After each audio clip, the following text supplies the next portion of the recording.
I'm Hillary Hendershot, your host, and this is Profit Boss Radio, episode 132.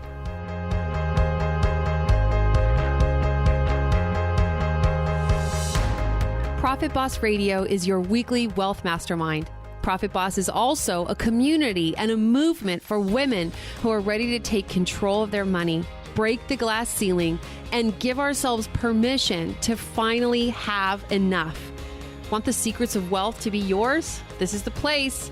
I'm Hillary Hendershot. I'm a certified financial planner running a leading advisory firm for women, and I'm sharing with you real stories from real life and real women who are making it happen. Forget Wall Street. Let's do this, ladies.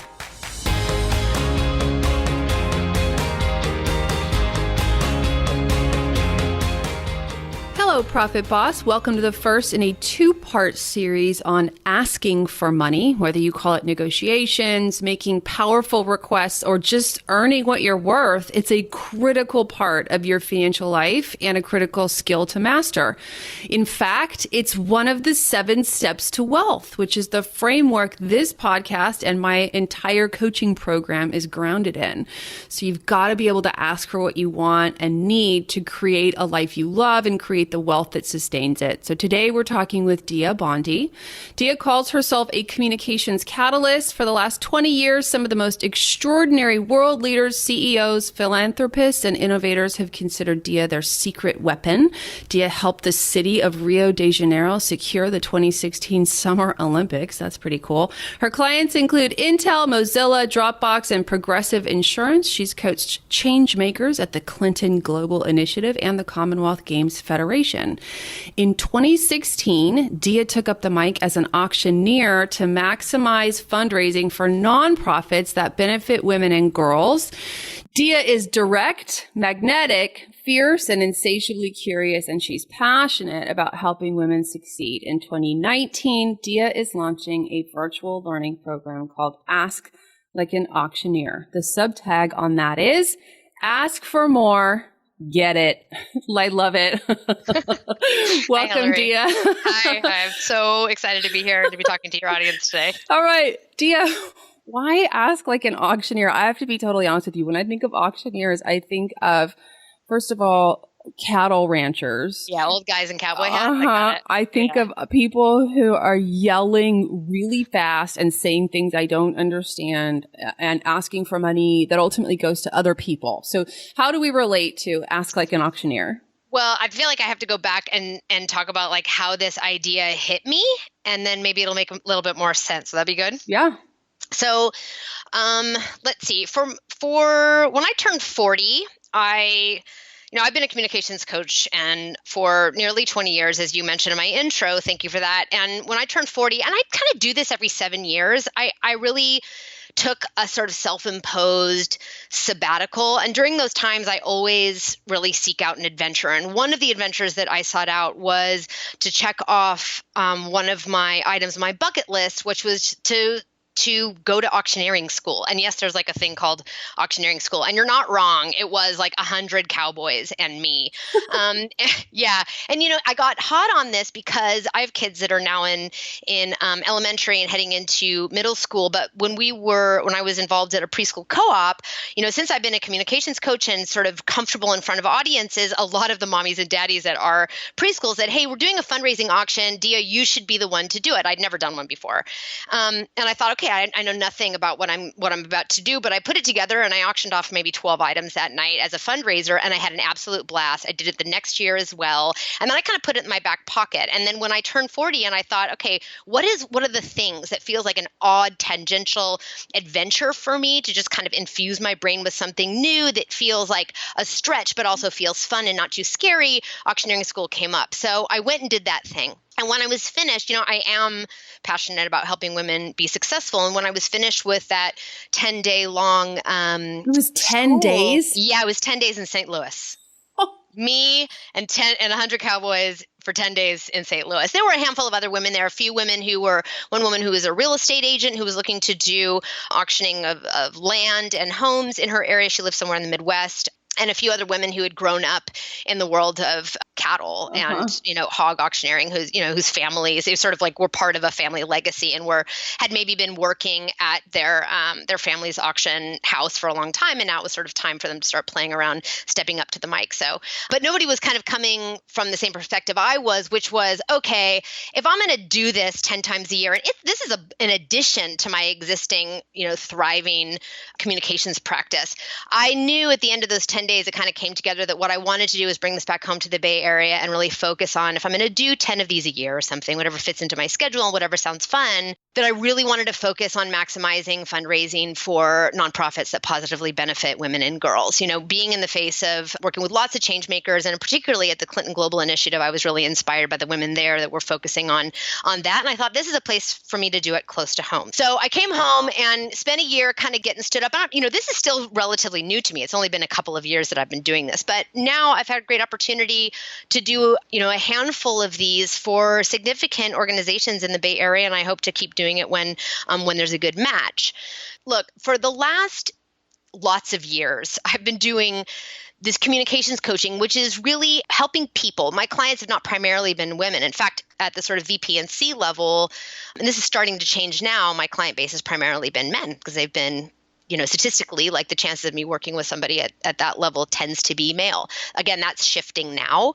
But, man or woman, over the course of these last 20 years, when I work with somebody, the question always is, when they're going to take the stage, usually in business, to help move their business forward, align their people, teams, and cultures towards something that really matters in their business, and for them to really speak from the heart and be honest with themselves, I have to ask the question, what do you want? Like at the end of this 12 minutes on stage, at the end of this pitch, at the end of this, board meeting, what is it that you're really asking for? Mm-hmm. And this is where I notice, particularly in my interactions with women, this is where I notice that the hand wringing really starts.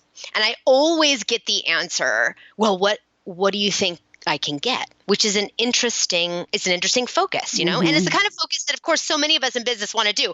When I write that proposal, what number do I put on there that is going to help me get a yes? Oh, I have a really interesting project I want to do. What number do I think is going to get a yes? And we put that number off and send it off and we get a yes. And it's like, yay. But when I'm coaching with folks, that's not the answer I'm really looking for. The answer I'm really looking for is like, what do you want? What do you want? Regardless of what you think the answer might be. So I've just, stepping on stage and doing live auctioneering this last couple of years, and then stepping into my role as a coach, like literally last year, one night I was sort of daydreaming as I was falling asleep and thinking like, God, there's something so invigorating about standing in front of an audience and like very directly and unapologetically asking for money and then asking for it again. And then asking for more, and then noticing where the no is, and then selling. We can't sell anything as auctioneers until we get a no. Because that's the sign that we've hit what's possible in the room. Mm-hmm. I've been in professional development for many years. It'd be so great to like give other women that I champion and support and love and want to help make successful, give them an opportunity to stand in front of a room and do this thing, put on a great dress, get a microphone in their hand, and boom, just ask. And I thought, God, what if half my clients could have an opportunity to do this in a way that felt competent enough that they could get that edge, they could experience what it means to be that direct and really go for no, right? And I thought, okay, what if, when it's time to ask, what if we could all just ask like an auctioneer? And what that means to me is to ask and shift our gaze from what is it that we can get a yes to what is it that's going to get us a no in the room that signals to us that we've gotten the maximum of what's possible in that moment for that item. Maybe in business case for these women, the item is their consulting services or their design services or, something having to do with their business, not necessarily auctioning off a piece of art. But nonetheless, if I shift my gaze from what am I going to get a yes for and potentially leave something on the table to go like, what if I shift my gaze and go like, all right, what number do I think is going to get a no? And shift our gaze to that a little bit. And if we get that no and then negotiate one click below that, just like we do in auctioneering, we know we've sold it for the maximum amount. I love the framework, and trying to get to the no is something I actually teach the women that I coach. I think we created a game to get 100 no's or something like that. So awesome. I love it. This is what's going to make this conversation super unique is we need to know about your experience as an auctioneer. Can I ask a few more details? Yeah, Okay. totally. Okay. So you spent 10 days in St. Louis, and then Yep. I imagine you cut your teeth on being an auctioneer for cattle, right? No. Oh, okay. Mm-mm. So tell me, how did it go? They trained you a particular way, but then I know you wanted that skill set so you could come back and be an auctioneer for nonprofits. So how did that get translated? Well, for one thing, when you go to auctioneering school, we talk a lot about auctioneering for lots of different contexts, right? So partly, yes, cattle and livestock, that's a thing. Real estate is a thing. Estate sales, we don't see it so much. I live in the Bay Area. We don't see estate sales that do auctioneering, but a lot of roadside estate sales are literally somebody standing in the backyard and selling off everything on a farm. You just show up and you put your hand in the air and you bid on stuff, whether it's a tractor or a tied up lot of shovels or whatever it is, a couch. Kitchens get assembled into what's called box lots, where you just buy the box, buy it, by itself, and whatever the auctioneer sells it for is you get everything in the box. Maybe you don't even get to unpack what the box is before you buy it. Kind of like that Storage Wars show, right? Uh-huh. There's also art auctions, fundraising auctions. There's lots of different kinds of auctions that happen. And I was really focusing on fundraising auctions, which is not one where you have to have a really powerful chant for a couple of reasons. People who come to fundraising auctions are not necessarily professional bidders. They're not going to track with you if you have a really heavy chant around like where you are. When we say chant, I mean that thing that you say that, it sounds like that everyone's talking really fast. Them, yeah, yes. Exactly. And here's the trick though. It isn't that they speak so quickly. And we had a couple of champion auctioneers as our instructors when I did my auctioneering school at Missouri Auctioneer School. And those guys are not necessarily talking really quickly, but the chant is a continuous chant that brings a breath into the place in the chant that is not the end of a sentence. So it feels continuous and so it feels fast. Got it. So it's interesting, but if you listen very closely, they're not actually speaking very quickly and using something called a filler word, which we're not doing a lot of and I'm not. I don't have a very developed chant. Of course, there are a lot of cattle, there are a lot of livestock and cattle auctioneers who also do fundraising, as a pro bono benefit in their communities. And those guys are going to be playing with their auction chant and using filler words to a greater degree than somebody like me. Okay. But a filler word is going to also make things sound a little bit faster. Is that kind of the answer you're looking for?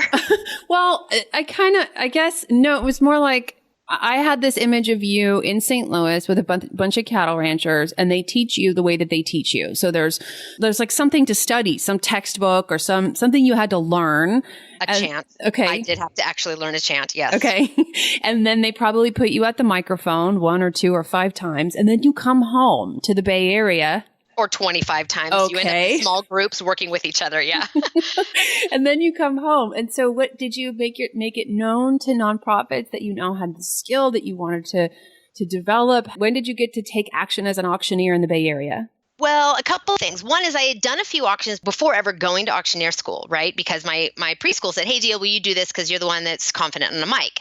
And then when I was getting ready to go, I posted up on social media, hey, everybody, I'm doing this crazy thing, wish me luck. And a friend of mine popped up and said, hey, I know somebody that does that in the Bay Area. Let me connect you to him. And so since then, I've been working with Stellar Auction Services as sort of the agency that I work with to book me in with clients. So as I said, I have a robust coaching practice. So it's been great to plug in with them. And they are totally on board with my mission and know when they get inquiries from organizations that are really about empowering and amplifying women and girls, that's a great match for me. Mm-hmm. So they said, sure, we'll help. Well, sure, come on. Perfect. And so what's your key mindset as an auctioneer? What's something you learned in St. Louis that you had no idea you would learn? What is the frame? What is the perspective? It's interesting. The stuff that I learned in St. Louis is really about the pragmatics. It's really about like, what are increments and how do you sell something and where do you start at it? And like those kinds of things, very much the nuts and bolts. We spent 4 days saying, I'm a $1 bidder now, 2 now, 2, would you give me 2? I'm a $2 bidder now, 3 now, 3, would you give me 3? I'm a $3 bidder now, 4 now, 4, would you give me 4? And selling items up until $10 just to get that, just to be able to track your numbers. That's a challenge. But where their learning really took place for me, and the part that really felt meaningful, particularly in the area of women and asking for money, is being on stage and having the courage to ask for one more number higher than you think you're going to get. Mm-hmm. Mm-hmm. That's where, like, it's something that I call the Zofo, like that I step into my zone of freaking out. I make that ask that I think nobody will say yes to. And maybe even on the first ask, I get a no. So I'm going to back up and I'm going to say, okay, not $20. How about $15? Anybody at $18? How about $19? So the thing I had to learn is to really have the courage to just make the ask and see what happens. Don't make up in my own mind what the audience is or isn't going to do. Uh-huh. Okay, so a key part of negotiations is knowing your audience. And I actually worked as a development director for a think tank in San Francisco. And we would always know, we had a saying, know thy donor, right? So as an auctioneer, when you're going to start with a number, clarify for me if I have the picture wrong, but I imagine a bunch of donors in a room. You're at the front of the room with the microphone. Somebody has to start. How do you know? So two things. There's a difference between a donor and a buyer. So when we have in an auctioneering situation, we have an audience, we have people who are buyers who are there to buy stuff, and there are people who are there to make direct donations and not buy stuff. They're not necessarily the same person. Sometimes they are. The two things that I'm really asking for in an auctioneering situation, then I want to talk about like how I think about that in terms of like women in the world. Yeah. Okay. Yeah. So in a fundraising auctioneering situation, there's something that's happening when I'm selling something that isn't necessarily happening in a very dense way for women out in the world who might be setting a price or asking for a price for a project that they're submitting a proposal, putting a price on a proposal. We have a competitive bidding situation, right? And the women that I'm coaching maybe don't have that, but their room that they're thinking about making their offers in doesn't exist in some discrete set of four walls. I think about like their audience is bigger than the room. So we can let that go. We do have a competitive bidding situation.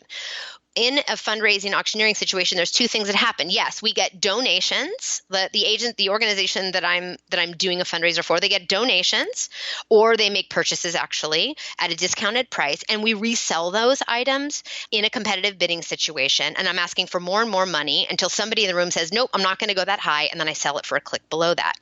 Then there's another moment in a lot of these fundraising events where we're just making a direct pledge, right? I'm asking for people to just put their paddle in the air and donate, $20,000, $15,000, $10,000, whatever it is. So those buyers and donors aren't necessarily the same thing. Now, when I go to sell an item, I'm going to consider, we figure out our starting price and we push it up. Right? So I might be selling a $5,000 trip to Hawaii. We're going to start the price usually at 40 to 50% of its street value that you can, that we kind of estimate, especially if it's a donated item. So we're going to start at $2,000 and I'm going to open the floor at $2,000. We're starting this trip to Hawaii for $2,000. Anyone in at $2,000? If no one's in at $2,000, I'm going to drop it down to $1,800 and ask for $18,000. And then as soon as I get a paddle in the air, usually I'll ask for $2,000, and somebody else will put their paddle in the air, and I'll say I'm looking for $22,000, and it goes up and up and up until somebody says maybe we're at $5,000 or $5,200, and I ask for $53,000. I don't get a $53,000, and so I sell it for $52,000. So I'm pushing the price up until I get a no and selling it right below that. But what we do know going into selling that item is what our reserve is. We get really clear with ourselves of like, what do we want to sell this item for? And what are we willing to sell this item for? Okay. So we set a goal and we recognize that like, I don't have perfect control over the room, right? I'm just making asks. Now, in the context of what I observe and how women maybe ask like, ooh, what do I think I can get? I want the women that I work with to clarify a few things. One, what do you really want? And two, what are you willing to sell it for? Those are not necessarily the same numbers. No, there should be a range.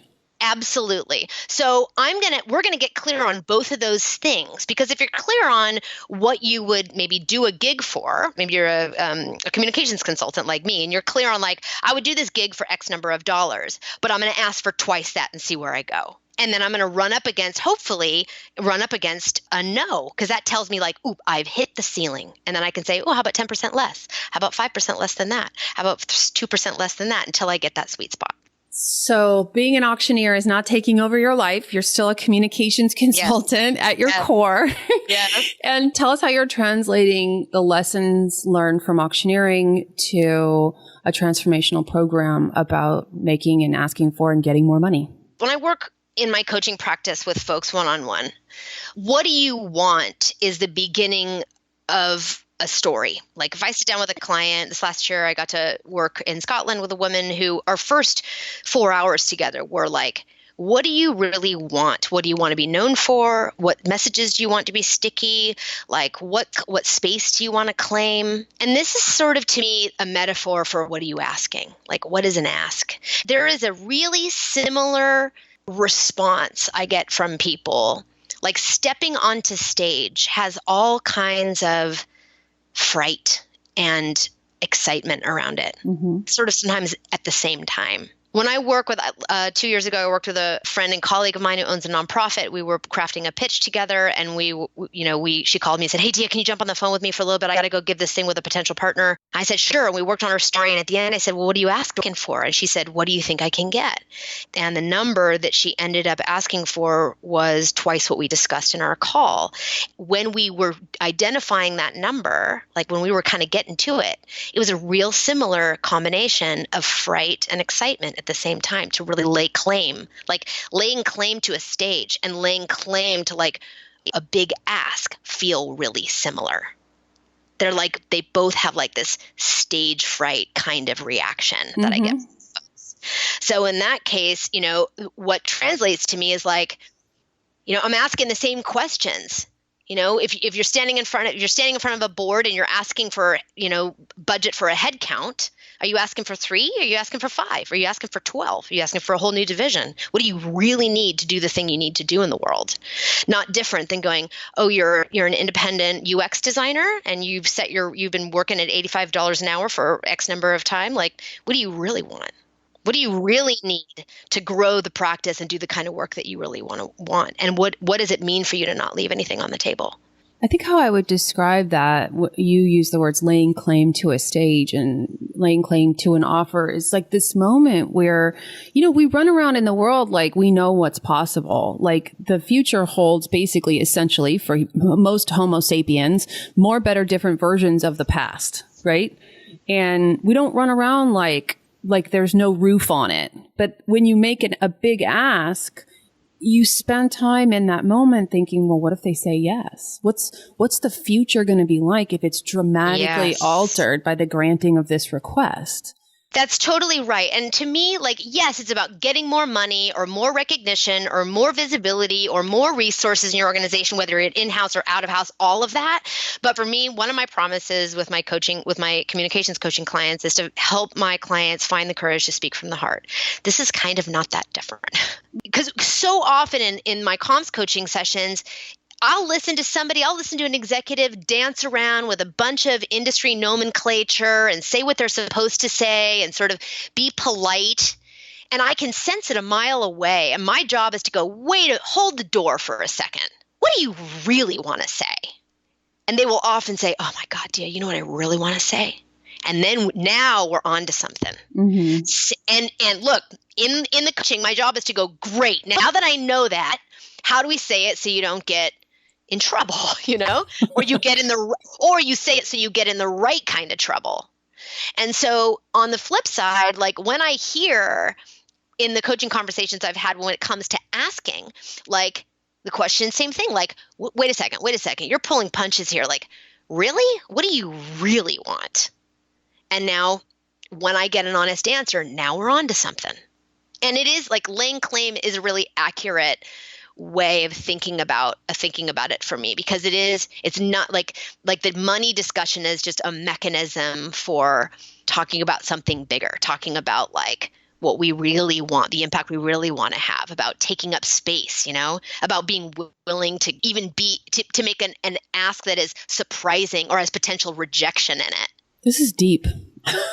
It is super major. And so a couple things, like for a lot of independent professionals, we look for a yes. We want a yes. Feels great for all of us. Like whether you're in-house or not, getting a yes is like feels awesome. I asked to lead this project and boom, I got a yes. That's awesome. I asked for $125 an hour and I've been at, 110 for 5 years. Yes, that feels awesome. That was like, I got what I wanted right away.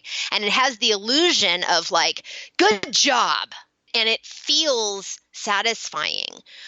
But if we shift to no instead, if we're willing to get a no, if our hearts can tolerate getting a no and knowing that it's not the end of our relationship or the end of our conversation, then maybe I'm going to get $135 an hour. Maybe I'm going to lead the project and I'm going to ask for another one, you know? It is like those pivotal moments when something beyond an ordinary trajectory becomes possible. Totally. And the reason we stay out of it is because of the zone of freaking out. I think we stay out of it because we take that icky feeling we get of breaking the expectation and asking for more than we ever thought was possible or that we were allowed to ask. Mm-hmm. We were stepping over an expectation. We were breaking an expectation. We were sort of not walking the line by making a bigger ask than maybe somebody expected. We get messages in our body that say, no, go back. You're breaking something. Not okay. When in fact, like that zone of freaking out, that feeling between saying I'm looking for $1 million investment or saying I'm looking for a $5 million investment, that feeling you get from that big ask is actually a good sign, but we take it as a warning sign not to go there. Mm-hmm. And I want to invite us all into the zone of freaking out. I wrote a proposal last couple of weeks ago and sent it off. I wrote a number on it, and I had my assistant said, is that a Zofo number or is that a Play Safe number? And I said, oof, that's like right on the southern border of the Zofo. So she said, all right, put another number on it. So I added another 20%, and the client came back to me and said, we have some questions, and the questions were all about the scope and deliverables and nothing about the money. Mm-hmm. Felt great to get a yes, but guess what? I left something on the table, didn't I? Because they didn't say no. They didn't say, oh, wait a second, so we don't have budget for this. Or they didn't say like, we can, it's very interesting. We can get more, and a lot of it is up to us. Now, yeah, so maybe I'll just leave it there. So what do you think? You've talked a lot about fear. You've talked a lot about resistance. You've talked about struggling to articulate or know what we really want. You know, when you get out of bed in the morning, what are the things for women that you wish you could wave your wand and change? What do you think are our biggest stumbling blocks to asking for and getting more? Yeah, I don't think about it as change. Like I think about it as like opening or like including.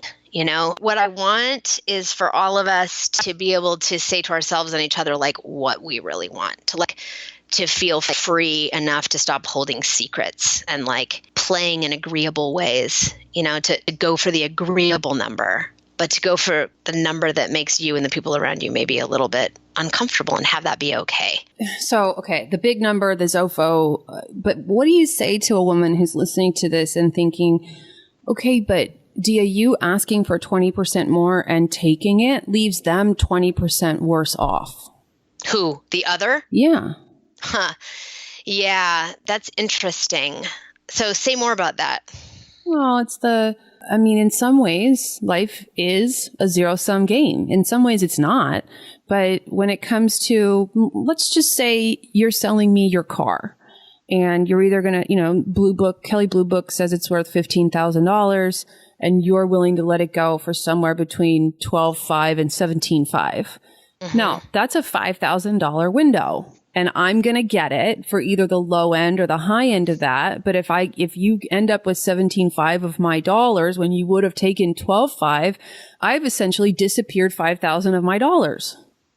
They didn't go anywhere. They didn't get me anything else, right? What do we want to invite women to think about that kind of thinking? Well, a couple things. One is that it's not our job to decide for other people what's okay for them to spend or not spend on you or whatever you're selling.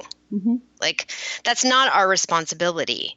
Man, it's funny. I step into my own Zofo even talking about this stuff. Really? But yeah, because there's an element, an expectation of playing nice to take care of yourself and the people around you all the time. And there is something about it's okay, one, if somebody spends money on something you didn't think, to ask for more and get it.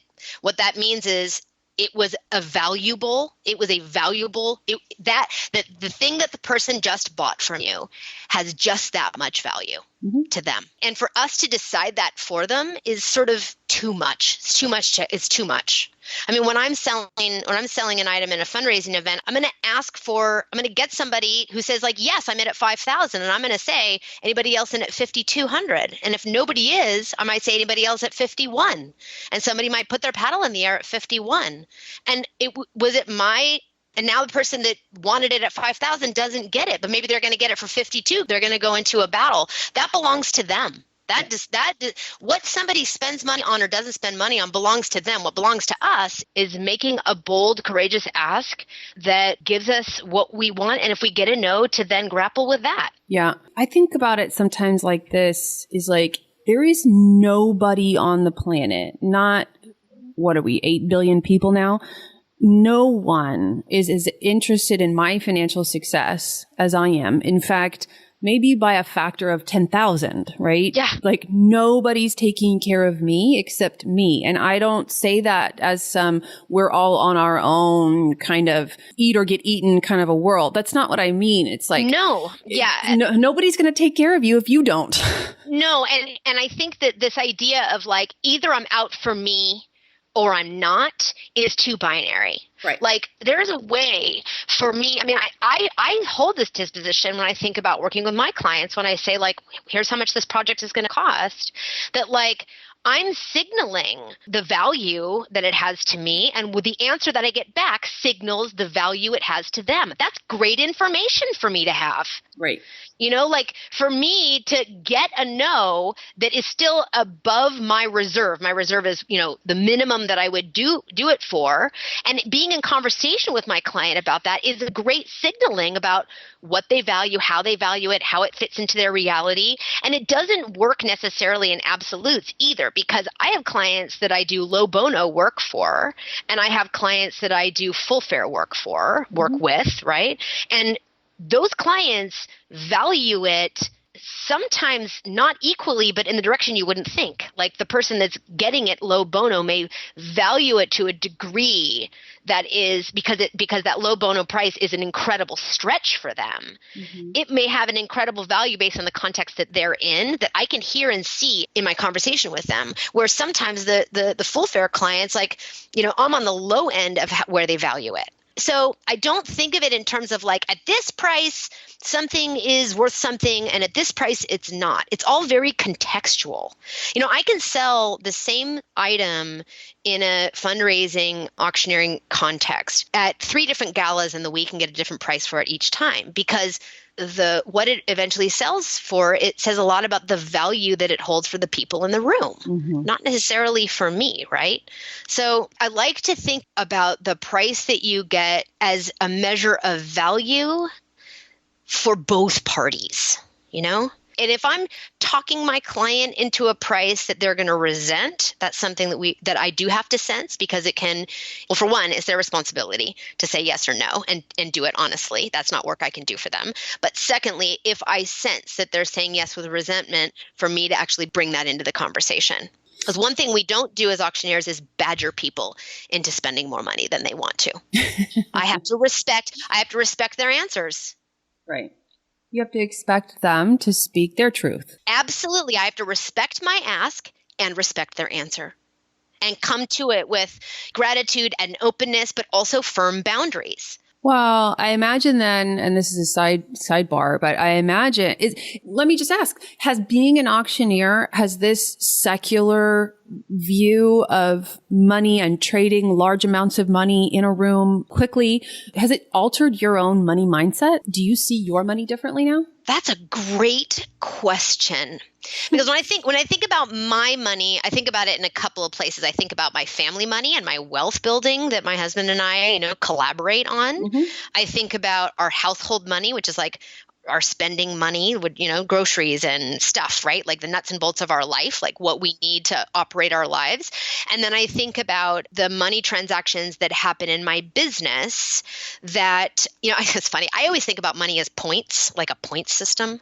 So I'm actually quite dispassionate about it, which allows me to be passionate about it, oddly. Yeah. Because it's not so loaded and so close to me that I can't deal with it. Well, it's just a game. It's a conversation. Yeah, I can just put it on, exactly. I can put it on the table. So there's a couple of things. It has changed my money mindset, I think, in that it has taken the edge off of every number I put on a proposal or how I think about, pricing myself with my clients based on sort of, whatever the challenge is.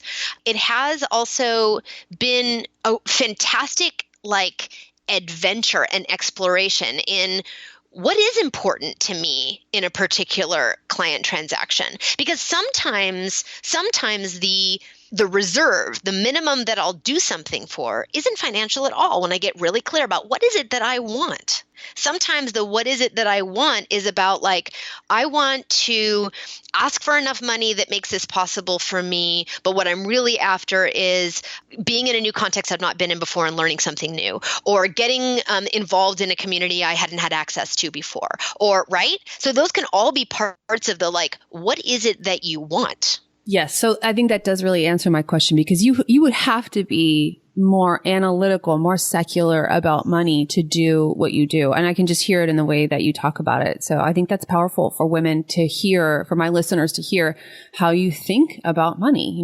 If you're listening and you're not happy with your money mindset, your money operating system, your scripts that you validate about money, consider adopting someone else's.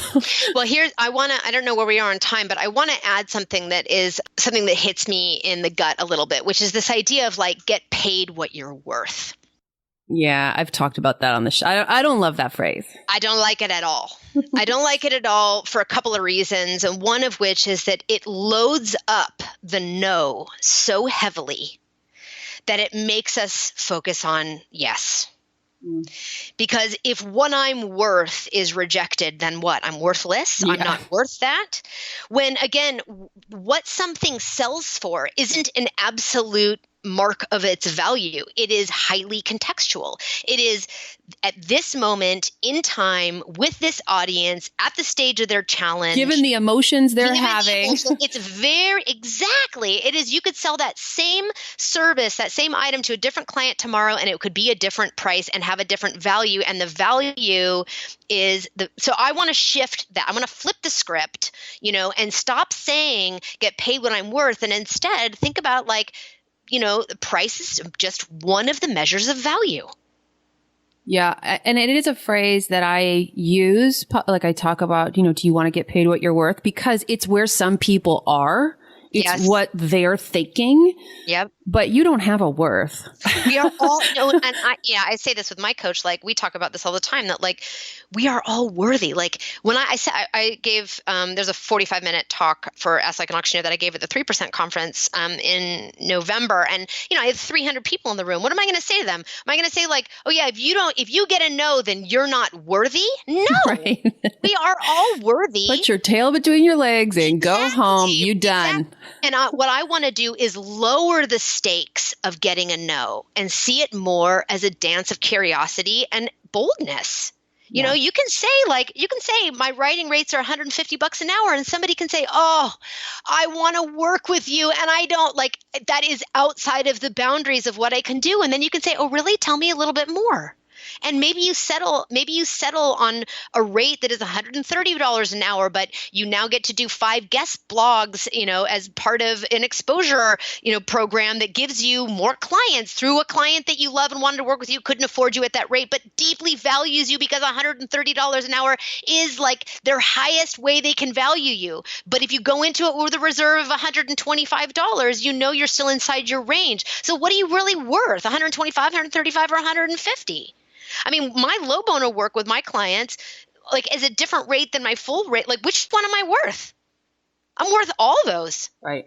Yes, we agree. We agree. And I do want to wrap up on a powerful and actionable note. Can you talk a little bit about what makes your virtual program unique? Kind of what are the tools you're going to use to give your participants the learnings that you want them to have? Just give them a little sense of what the course is like. Yeah, so we're going to start with really getting clear about, a couple of things. One is, I think, I don't love this sort of silver bullet idea, right? With, you're going to learn this thing and it's going to change everything in this one big, punch. what I'm looking for is to help women become everyday practitioners of asking big and seeing what's possible. As an everyday practitioner, I've noticed for myself, even as auctioneering, one thing you asked me earlier, like, what have I learned? What I notice now is things that used to have a no attached to them. I used to walk past them and go, oh, like, no, I could never get that. Now look like doors I can open. Let me just ask, see if this is unlocked. How about this one? Let me ask. So let's see if this one's unlocked. And that has been powerful and wonderful and beautiful, and has given me a sense of spaciousness that I would love to give other women. And, the course is really designed to meet you wherever you are. It's a 6-week course. The first section is really about the ask, like, what does it mean to us to feel into the power of making stronger, bigger, more aligned asks with who we are, and to see what's possible for ourselves. And then we'll talk about, like, that might involve stepping into the ZOFO, or what I call the ZOFO, right? The zone of freaking out. So, like, welcome to the ZOFO. What potential lies here for you? So that's sort of week 2. Week 3 is about, like, okay, I do want to make bigger asks. I know what the ZOFO is and kind of what it looks and feels like for me. And I know when I'm in it and when I'm out of it and what keeps me out of it, which, by the way, if we stay out of the ZOFO, we're also staying out of the biggest asks. Like, what does it mean for me to ask big but also stay safe? And that's what we'll talk about, this sort of power of the idea of having a reserve. And then we're going to talk in week 4 really about the little things you do, which is like playing your cards, some little extra techniques that help you once you're in a conversation around your asks to keep that conversation going. Those little things that you do, like this question of your in or your out, which since I've been talking about this, I've gotten some really interesting stories from people that have listened to my talk about this, about how they've used that both in a financial negotiation and also like in leadership, which is very interesting. So are you in or you're out? Like, sort of helping people make a decision. Are they in at that price or are they out? So I can know if it's time to move again, or if I'm going to stay here in this sort of idle state of unknowing indefinitely. No, we got to like wrap this and move on. So what are some things that you can do to help move the conversation along? And then we'll dive into this idea of flipping the script. Like, money and these asks are a measure of value. They're not an absolute marker of your worth. So, like, we're going to dance with that a little bit. And then we're going to wrap it all together in week 6 around, like, what does it mean to integrate all this and really own it? So you can be an everyday practitioner of asking big. And it's really not aimed at, like, what can I get? How can I cheat people out of stuff? How can I ask big and strong arm them? No, it's really about how do I make, honest, real asks that are really aligned to what I'm trying to do and be an impact in the world. Because, with a lot of the entrepreneurs that I work with, like, their lives are living and dying on, like, asking big. And the things that they want to birth into the world are dependent on asking for that high stakes connection, or, asking for that investment.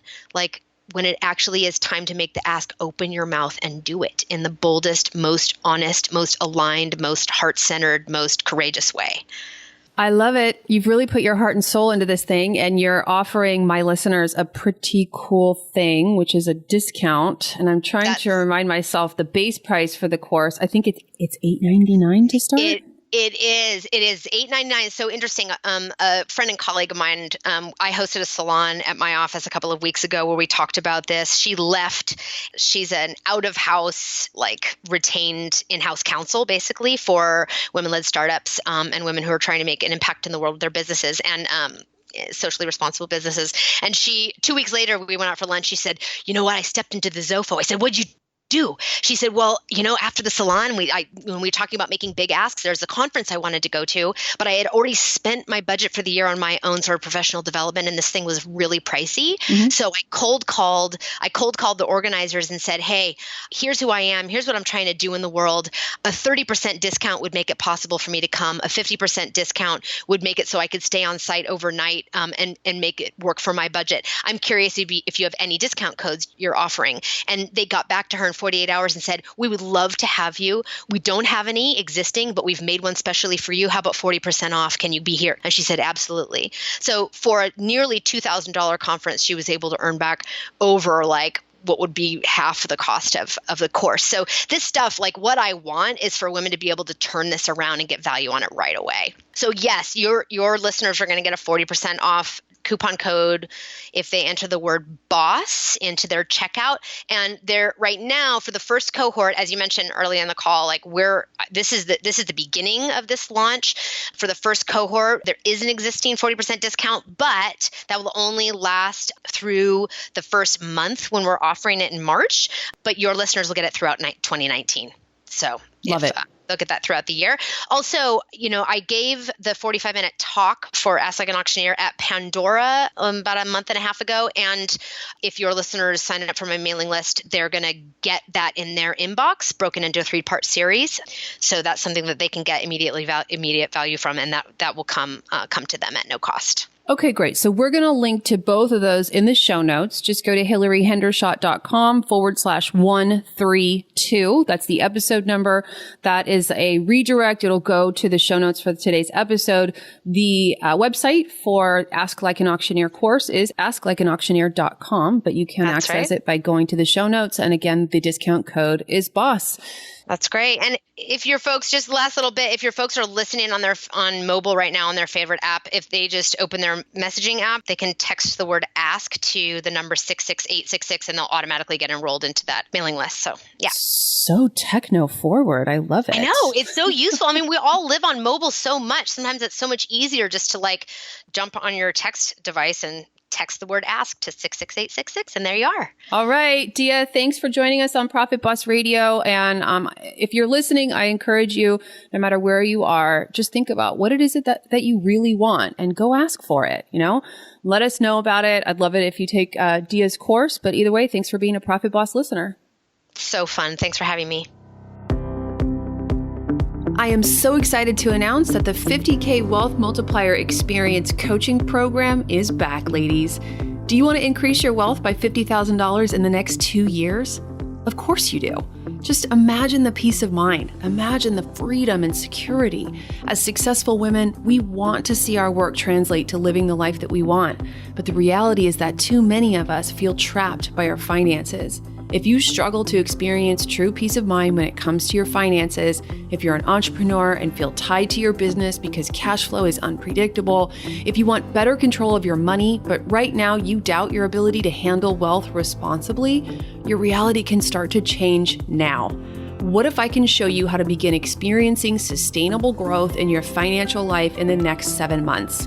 Would you accept my invitation? Imagine being informed, confident, and in total control of your finances through a proven financial automation system. Imagine creating financial security and growing your net worth. If you're ready to ignite your wealth building future, you may be a candidate for my 50K Wealth Multiplier experience.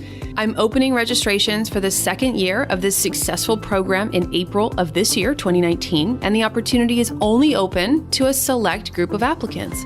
The 50K Wealth Multiplier Experience coaching program will run from June to November of 2019. If I take you on, it's because I believe I can show you how to create a $50,000 difference in your net worth in 24 months' time. I'm going to ask you to work though. This program has a community element, so I'll ask you to meet with me and the other women in your cohort in San Jose, California, 3 times over the 6-month program. You get 7 one-on-one coaching calls with me, 7 calls with my team to organize your finances and make sure you're staying on track, and we will be there with you, supporting you every step of the way. Together, we're going to transform everything about your financial life, the way you talk about money, the way you think about money, the way you handle money, and the way you grow your money. It's immersive. We're also going to open up your bank accounts and set up my proven automation system, and then my team and I are there for you throughout the program and beyond if you choose to make sure the plan is working for you. The first step is to apply. You can find the link at 50kwealthmultiplier.com. That's the number 50 and the letter K and wealthmultiplier.com. Once again, 50kwealthmultiplier.com. You should know that no results are guaranteed. Just like any coaching program, you have to take new actions to produce new results. Take Danica, for instance. She increased her annual income by $400,000. Layla increased her net worth by $70,531 just over the course of the 6 months we were together in the program. Lucy started with a net worth of $65,000, but by the end of the program had grown her net worth to $111,000. And you want to know something? You can experience meaningful results in your financial life too, if you're ready and willing to do the work that's required of you to multiply your wealth. I'll be looking forward to receiving your application for the 50K Wealth Multiplier experience.